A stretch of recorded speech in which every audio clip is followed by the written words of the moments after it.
channel World Over Video Gaming, powered by Playday.id. Halo guys, hari ini gue bakal main lini masa card game. Dan kali ini bakal main sendiri, tentunya dengan solo varian. Kita bakal pakai metode yang pertama, yaitu lini masa tautan tokoh. Metode yang kedua, memori waktu, akan dimainkan di video terpisah. Sedangkan untuk metode ketiga yang kala Yuda, itu nggak bisa dimainkan solo. Jadi gue nggak tahu itu bakal ada playthrough-nya atau enggak. Tapi untuk saat ini, kita setup untuk metode yang pertama. Perbedaannya dengan multiplayer adalah kita memulai permainan dengan 5 kartu di tangan. Atau kalau mau lebih sulit, kita bisa mulai dengan 8 kartu. Ingat, target kita adalah menghabiskan kartu karakter ini dari tangan, so lebih sedikit berarti lebih mudah. Kita memiliki 3 nyawa, dan untuk kartu juaranya, instead of pakai sisi yang warna merah, kita bakal pakai warna hijau. Jadi kemenangan kita dinilai dari seberapa banyak kesalahan yang kita buat. Kalau mau sempurna ya, kita mesti salah 0, which is nearly impossible, apalagi kalau gue yang main. Sedangkan untuk juara yang terakhir, kita salah 3, lebih tepatnya kita tereliminasi, kita nggak menang ya, tapi tetap ada status juaranya. Kita udah siapkan deck kartu tokonya. Ini adalah lini masanya di tengah-tengah, dan kartu pertamanya adalah, nggak tahu kebaca, oh ya kebaca ya, serangan umum 1 Maret 1949. Serangan besar-besaran oleh TNI terhadap pendudukan Belanda di Yogyakarta di bawah komando Letnan Kolonel Soeharto. Ya sorry kalau gue salah baca ya, gue baru nyadar ya, 1949 Indonesia udah merdeka, tapi Belanda masih macam-macam sama Indonesia. Oke lah, mungkin ada terjadi pertikaian atau apa, nggak tahu juga. Sekarang kita udah siap bermain. Kita akan segera lihat kartu event pertama yang ada di atas deck adalah, kapan invasi Jepang ke Indonesia terjadi? Definitely terjadi sebelum 1949. Karena kan waktu itu Jepang baru berkuasa, apalagi ini awal mula, jadi pasti sebelum 1945. Ya, gue bakal bilang itu sebelum serangan umum. Kita bakal lihat. Betul sekali, 10 Januari 1942, Jepang melakukan invasi ke Indonesia dimulai dari kota Tarakan dan Manado. Wow, mereka seakan-akan membantu Indonesia mengusir Belanda. Betul, Belanda terusir, tapi digantikan sama penjajahannya Jepang. Terima kasih banyak Jepang, dan kita berhasil. Kita tidak melakukan kesalahan, kita tidak kehilangan nyawa, dan sekarang kita lihat apakah kita bisa menaruh tokoh kita di lini masa atau tidak. Ya, kalian bisa lihat di setiap tokohnya itu ada event-eventnya juga. Jenderal Sudirman berhubungan dengan agresi militer 2, Dr. Sutomo, organisasi Budi Utomo, Laksamana Yosudarso, pertempuran Laut Aru, Ki Hajar Dewantara, andai aku seorang Belanda, andai Kuma Kici Harada, berdirinya pasukan peta. Sayangnya tidak ada yang pas dengan yang di lini masa. Jadi opsi kita berikutnya adalah kita bisa discard sebanyak apapun kartu tokoh digantikan dengan yang baru. Berharap nanti bakal ada yang bisa ditaruh di lini masa. Melihat event berikutnya adalah Bandung Lautan Api. Ini juga nggak ada berhubungan sama Bandung Lautan Api. Jadi kita bakal buang cukup banyak. Gue pengen simpan 2 karakter ini aja. Jadi ketiganya ini bakal di discard. Digantikan dengan 3 karakter baru. Pertama adalah Muhammad Toha, Bandung Lautan Api. Oke, we got it right. Terus berikutnya adalah Bung Tomo. Ini adalah pertempuran Surabaya. Dan finally adalah Sakaguchi Shizuo, salah satu pemimpin invasi Jepang ke Indonesia. Wow guys, kita punya satu untuk yang ini, dan Muhammad Toha untuk yang ini. BTW, gue lupa info ya, gue udah cukup lama tidak memainkan lini masa ini. Pertama kali beli itu gue mainin terus dengan intens, sampai gue udah hafal setiap peristiwa yang ada, exact tanggalnya itu berapa. Jadi gue make no mistake saat itu. Tapi kan gak bakal seru kalau kalian nonton pas gue udah mendapatkan pengetahuan banyak tentang gamenya. Jadi gue mainkan sekian lama. Setelah itu, sekarang memori gue udah usang. Gue barely remember event 2 atau 3 event dari deck ini. Oke lah, kalau kemerdekaan Indonesia 17 Agustus 1945 kan informasi umum. Tapi yang lainnya itu benar-benar gua blank. Udah start lagi new patch. Jadi kalau sampai kalian melihat kesalahannya terjadi, mungkin kalian di rumah bilang, why do you do that? Ya dimaklumin aja lah ya. Itu namanya Samuel sedang bermain dengan memori. Oke, lanjut. Kita sudah tahu event yang mendatang adalah Bandung Lautan Api. Kapan peristiwa Bandung Lautan Api terjadi? Oke, karena sudah ada kota Bandung dan kota-kotanya udah mulai bagus, gue asumsi itu pasti terjadi setelah kemerdekaan. Jadi itu setelah 1942, tapi pertanyaannya sebelum atau sesudah 1949. Kalau gue rasa 1949 ini agak jauh ya, jadi gue asumsi ada di antaranya. Apakah betul? Betul sekali, Bandung Lautan Api. Tentara Rakyat Indonesia membakar bangunan strategis di Bandung untuk mencegah sekutu dan Nika menguasainya. Udah merdeka kok masih digangguin sama sekutu itu Amerika kan ya kalau nggak salah ya. Oke lah, yang penting benar, 1946 tanggal 23 Maret terletak di sini. Yeay, sejauh ini kita belum kehilangan nyawa guys. That's what makes me happy. Dan what's even better adalah kita memiliki kartu yang bisa dipasangkan dengan event yang ada di lini masa. Pertanyaannya, kita mau pasang Muhammad Toha atau Sakaguchi Shizuo dulu? Oke, gue bakal belain orang Indonesia dulu lah ya. Jadi kita bakal baca deskripsinya. Muhammad Toha, Komandan Barisan Rakyat Indonesia saat terjadi pertempuran Bandung Lautan Api. Yap, kamu sudah sangat berjasa untuk menyelamatkan Bandung. Atau enggak, dibakar malah Bandungnya ya. Tapi waktu itu kan mungkin belum jadi milik Indonesia kali. Inilah yang terjadi sekarang. Kita belum kehilangan nyawa, jangan sampai. Kalau memang bisa sempurna, why not, cuman ya, we'll see lah. Kita bakal lanjut ke soal berikutnya. Apa ini? Kapan berdirinya pasukan PETA Pembela Tanah Air? Oke, ini kayaknya sih masih bendera-bendera zaman-zamannya penjajah ya. Dan ini ada bintang, gua rasa ini kayak Cina ya. Tapi kan Cina nggak menjajah Indonesia toh. Guys, kostumnya sama ya? Bener gak sih? Oke, gue asumsi ini kayaknya pasukan Jepang, walaupun mukanya muka Indonesia sih ya. Whatever. Gue bakal asumsi itu terjadi setelah invasi Jepang ke Indonesia, tapi sebelum Bandung Lautan Api. Setelah 10 Januari 1942, tapi sebelum 23 Maret 1946. Oke, gue udah bulatkan keputusan gue, kita bakal lihat. Betul sekali, 3 Oktober 1943 berdirinya pasukan PETA. Jepang membentuk PETA atau Pasukan Pembela Tanah Air. Oke, ternyata yang bentuk Jepang. Gue pikir ini sebagai suatu persatuan untuk melawan Jepang malah. Yang beranggotakan rakyat Indonesia yang dilatih dan dipersenjatai. Oke, terima kasih Jepang karena telah menciptakan tentara-tentara yang luar biasa di Indonesia. Dan sekarang kita benar lagi. Jadi kita boleh memainkan tokoh. Untungnya kita masih... sekarang kita juga bisa mainin Kumakichi Harada karena dia berhubungan dengan berdirinya pasukan PETA. Tapi si Sakaguchi Shizuo sudah ada terlebih dahulu, kita bakal mainkan dia lah. Ya, kita bakal baca keterangannya. Salah satu pemimpin pasukan invasi Jepang ke Indonesia di Tarakan. Gua nggak tahu ternyata Tarakan sebegitu bersejarahnya dalam hal awal-awal sebelum Indonesia merdeka ya. Oke, kita sisa 3 kartu guys. We can do it. Walaupun nggak sempurna, yang penting kita mesti menang lah. Kita bakal lanjut. Kapan peristiwa pertempuran Surabaya untuk mengusir sekutu terjadi? Ini Belanda. Kayaknya kasihan banget kalau Indonesia dijajah sama berbagai bangsa sekaligus kan. Bandung Lautan Api ini gue baca sekutu. Berarti ini juga pasti dekat-dekat sama itu. Pertanyaannya, kapankah itu terjadi? Ini 23 Maret 1946. Sedangkan yang ini kapan ya? Gue asumsi setelah kali ya. Karena mungkin abis gedung di Bandung dibakar sama... orang Indonesia, sekutu tambah marah dan mereka menyerang Surabaya. I guess, oke lah, gue bakal taruh di antara 23 Maret 1946 tapi sebelum 1 Maret 1949. Kita akan buktikan. Oke, ternyata 1945 10 November hari pahlawan ya. Oke lah, gue juga nggak tahu asal-usulnya Hari Pahlawan. Pertempuran Surabaya, salah satu pertempuran terbesar di Indonesia untuk mengusir Belanda bersama sekutu. Oke, ternyata Belanda juga masih ada ya. Terdapat ribuan korban jiwa di dalam perang ini. Wow, salah satu event yang sangat bermakna di Indonesia. Gue salah tebak. Oke lah, untungnya tebaknya nggak terlalu jauh. Tapi tetap namanya salah. Gue harus kehilangan 1 nyawa gue. Rencana untuk sempurna tidak jadi guys. Dan karena kita salah, kita tidak boleh memainkan kartu toko, malah kita dapat kartu toko baru. Duh, gue udah seneng padahal dapat 3 doang. Sekarang kita bakal lihat yang baru adalah Harry S. Truman, Presiden Amerika Serikat. Oke, kita udah kebanyakan orang Asia, tidak ada salahnya kita kedatangan orang bule sedikit. Dan kita lanjutlah ke event berikutnya. Oke. Kapan bom atom Hiroshima dan Nagasaki terjadi?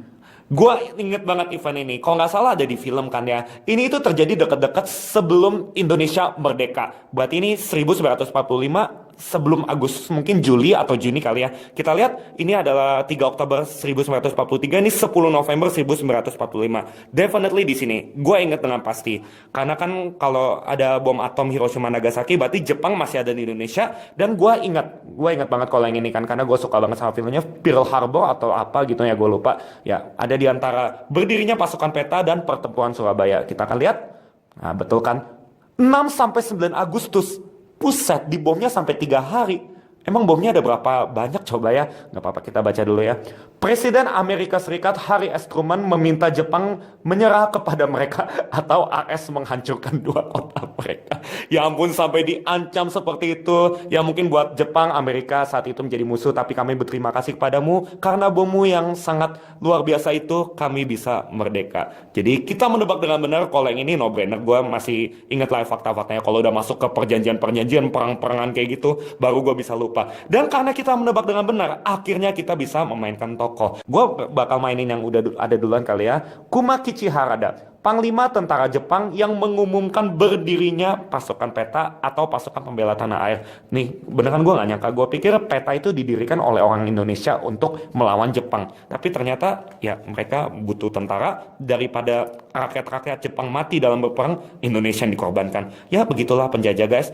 Kita akan lanjut ke event berikutnya adalah kapan pemberontakan pasukan PETA terhadap Jepang terjadi? This is another easy one. Gua nggak tahu tanggal pastinya. Cuma secara logika, kalau mereka memberontak, berarti kan organisasinya sudah dibentuk toh. Jadi ini pasti terjadi tidak lama setelah berdirinya pasukan PETA. Oke, gua nggak bakal pikir panjang lagi. Gua yakin kayaknya pemberontakan pasukan PETA nggak mungkin terjadi setelah bom atom Hiroshima dan Nagasaki. Jadi gua bakal taruh di sini. Kayak gua bakal semakin perluas antara berdirinya pasukan PETA dan juga bom atom Hiroshima dan Nagasaki di Jepang. Kita bakal lihat 14 Februari 1945. Ya benar, ini 43, ini Agustus 45.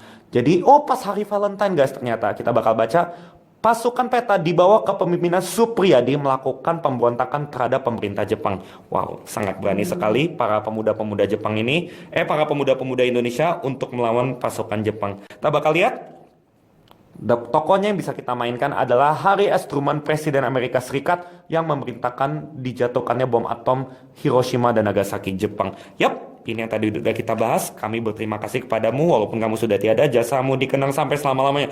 Tinggal 2 kartu guys, we can do it, we can do it. Gue bakal buka, kita bakal lihat kapan partai politik pertama nasional Indonesia Party dengan paham nasionalisme didirikan. Oke, karena ada tulisnya partai politik pertama, gue asumsi ini agak awal-awal, mungkin dekat-dekat penjajahan Belanda kali ya. Jadi gue asumsi itu pasti sebelum Jepang masuk ke Indonesia. Betul kan ya, sebelum Jepang itu Belanda dulu kan ya. Tapi akhirnya nggak lama Belanda masuk lagi ke Indonesia karena melihat Jepang udah kabur kali ya. Oke, gue bakal asumsi itu terjadi sebelum invasi Jepang ke Indonesia. Jadi sebelum 10 Januari 1942. Betulkah itu? Kita bakal cek aja. Wow, gue nggak nyangka sampai selama ini tahu. 25 Desember. Oke, tadi ada Valentine, sekarang Natalan guys. 25 Desember 1912. Organisasi yang terdiri dari gabungan warga pribumi dan Eropa untuk mewujudkan kemerdekaan Indonesia. Wow, ternyata dulu kita sudah bisa mempersatukan berbagai suku dan bangsa. Walaupun kita menebak dengan benar, kita tidak bisa menambahkan tokoh ke lini masa. Jadi kita harus discard sejumlah kartu dari tangan kita. Bung Tomo, Pertempuran Surabaya. Ki Hajar Dewantara. Pertempuran Surabaya ada guys. Nice. Jadi kita bakal mainkan ini. Gue nggak tahu ya. Ternyata pertemuan Surabaya itu Bung Tomo. Ini gambarnya sama. Ketutup sama ini soalnya. Ya, gue bakal ambil ya. Tuh ya. Sama dan juga eventnya sama. Nggak apa-apa. Walaupun kita salah menebak, kita tetap bisa menyisipkan kartu tokoh di bawahnya. Kita bakal cek keterangannya. Salah satu tokoh penting dalam pertempuran Surabaya untuk mengusir Belanda bersama sekutu. Yap. Kami sangat menghargai pengorbananmu dan jasamu diingat sebagai Hari Pahlawan. Betul kan ya? 10 November ya. Sisa 1 kartu doang guys. We can do it. Kita bakal lihat. Untuk yang ini, kapan Jepang menyerah kepada sekutu? Oke, this is another easy one. Pasti abis dibom lah. Kalau nggak dibom mana mungkin mau nyerah coba. Ya begitulah orang-orang Asia. Bukan berarti gua membela orang-orang asing di luar benua Asia, tapi memang begitulah mereka kepala batu. Kalau nggak digertak nggak mungkin bisa tunduk. Gue yakin banget lah. Pasti nggak lama setelah dibom ini kan 6-9 Agustus. Paling kan besoknya 10 Agustus atau enggak 2 hari lah ya udah nyerah juga. Kapan Jepang menyerah pada sekutu? Ya itu pasti antara bom atom Hiroshima dan Nagasaki dengan pertempuran Surabaya. Pasti, cuman gue nggak tahu tanggalnya berapa. Oke. Bomnya itu selesai tanggal 9 Agustus. Dia nyerahnya tanggal 15 Agustus. Kok mikirnya lama ya? Mungkin kalau gue jadi pemimpin, gue bakal langsung nyerah kalau 2 kota utama gue dibom kali ya. Kita bakal baca. Kaisar Hirohito menyatakan kekalahan Jepang setelah Hiroshima dan Nagasaki dibom atom oleh AS dan sekutu. Berarti sekutu ini bukan Amerika ya. Gue selama ini pikir mereka sama tau ya. Oke lah, yang penting betul posisinya di sini. Nice, nice. Abis dibom langsung nyerah. Kalau itu sih easy peasy. Gue nggak perlu jadi ahli sejarah untuk bisa mengingatnya. Seingat gue itu juga ada di filmnya sih. Jadi gue juga nggak terlalu berjuang untuk memutuskan letaknya ada di mana. Kita bakal lihat, kita menebak dengan benar. Sayangnya Ki Hajar Dewantara ini nggak bisa dimainkan. Dan event berikutnya, gue rasa itu bukan Ki Hajar Dewantara juga. Jadi gue rasa gue bakal buang ini, digantikan dengan yang baru. Ternyata adalah Dr. Randes Muhammad Hatta.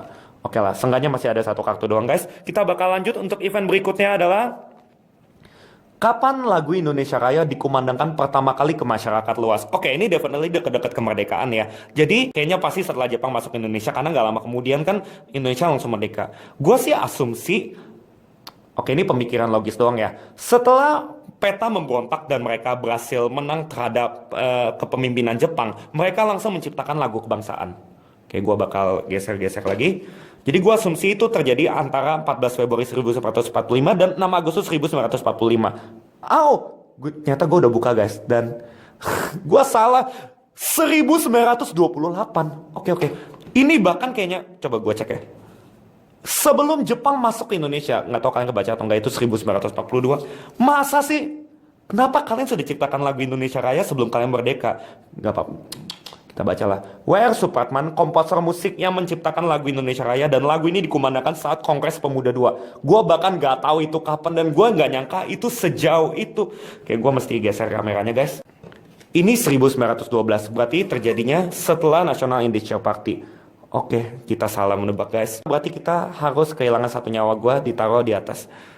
Udah so close banget untuk menang. Tapi oke lah, gue gak bisa komplain. Ini salah gue juga, gue gak terlalu hafal memori. Pokoknya gue harus ingat lagu Indonesia Raya diciptakan bahkan sebelum Jepang masuk ke Indonesia. Bahkan kayaknya sebelum Belanda masuk ke Indonesia kali ya. Gue gak tahu lah. Kita bakal dapat kartu baru sebagai konsekuensinya. Insinyur Soekarno, Presiden pertama Indonesia sekaligus proklamator kemerdekaan RI dan pencetus lahirnya Pancasila. Kita bakal cek untuk kartu berikutnya. Oh bentar. Oke, gue udah zoom out. Kita bakal lanjut ke event berikutnya. Apakah yang ini? Sorry, kalian kebaca nggak ya? Kapan konferensi meja bundar sebagai pengakuan Belanda atas kedaulatan Indonesia terjadi? Oke. Gue lihat Belanda itu masih macam-macam sama Indonesia tahun 1949. Jadi ini pasti terjadi setelah serangan umum itu, event yang terakhir. Gue bakal zoom sedikit ke situ ya. Ini maksud gue, kan kalau masih serang-serangan berarti belum damai toh. Pasti nggak lama habis serang-serangan, mungkin karena Indonesia menang atas Belanda, akhirnya diakui juga kedaulatannya. Ya, kita bakal bulatkan keputusan, taruh di sini, kita bakal lihat. 2 November 1949. Oke, di tahun yang sama, betul. Ini 1 Maret, yang ini 2 November. Kita benar guys, jadi kita bisa taruh. Dan fortunately, ada satu tokoh yang cocok dengan event yang baru aja dimainkan. Kita bakal baca ya. Terbaca nggak ya? Dr.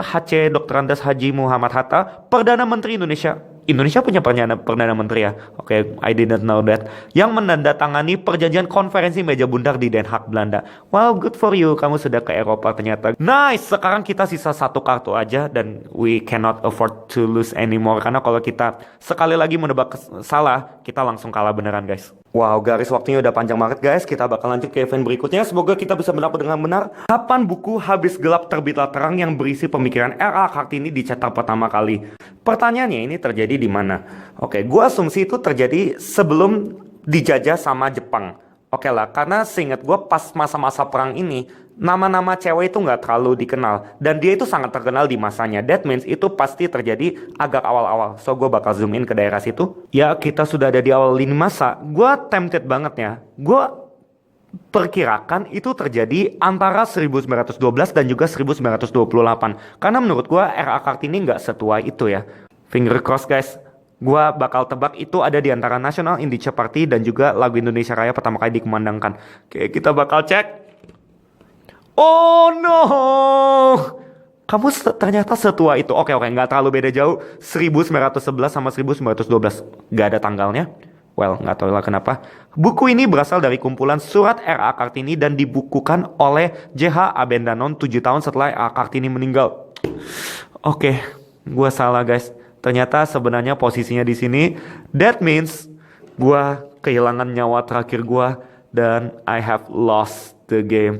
That's not nice. Oke, sebelum menyerahkan piala terakhir, gue bakal kasih tunjuk keseluruhan lini masanya. Mulai dari Habis Gelap Terbitlah Terang, National Indica Party, lagu Indonesia Raya, invasi Jepang ke Indonesia. Oke, gue bakal geser. Berdirinya pasukan peta, pemberontakan pasukan peta, bom atom Hiroshima dan Nagasaki, Jepang menyerah pada sekutu, pertempuran Surabaya, Bandung Lautan Api, serangan umum, sampai akhirnya konferensi meja bundar. Oke, masih ada beberapa event yang belum dimainkan. Dan ya, sebagai hasil akhirnya, karena kita kalah, kita ya mendapatkan kartu yang ini, salah 3.